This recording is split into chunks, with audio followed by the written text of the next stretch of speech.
Hello everyone, welcome back to my channel. In today's video, we will learn how to test the resolver. Here, I've just included in here, so 4 testing method for the resolver. So here is a short. A resolver is an analog rotary position feedback device used in the servo systems. It actually is work in the 6 wires: excitation coil 2, sine output 2, and cosine output 2 coil. So that's all the 6 wire. So now is going to the full method for testing the test method 1. You can see the picture in here. So test method 1 number, continuity test. The purpose check internal coil health. You can see the excitation plus and excitation minus got the voltage 8 volt, 81 ohms. You can see the yellow and blue, and this is the sine coil. The limitation is 100 to 500 ohms. You can see 69.2. And now this is the red and black for cos connection. It's including 100 to 500 ohms. You can see this is the quantity test method 1. Now we are going to test method 2.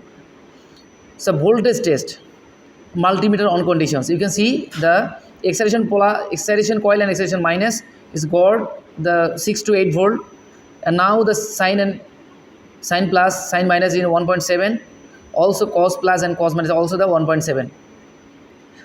The limitation also in here including this video. Now the test method 3. You can see the signal response test method, motor shaft turn test condition.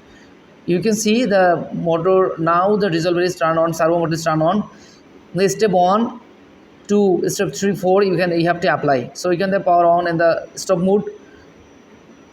All the system are including in here. You can see this is the signal response test method 3. The servo drive is running condition. Okay, now test method 4. The resolver alignment test and the drive check system. So purpose ensure the mechanical alignment in correct step.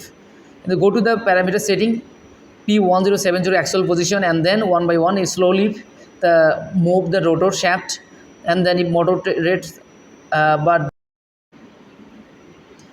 And you can see the resolver alignment, the one by one, step by step, how I just state this alignment.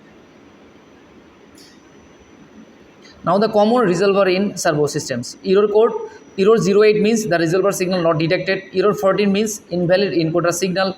Error 28 means the feedback mismatch or misalignment. So you must have to align the encoders rightly. So now the servo motor resolver testing conclusions.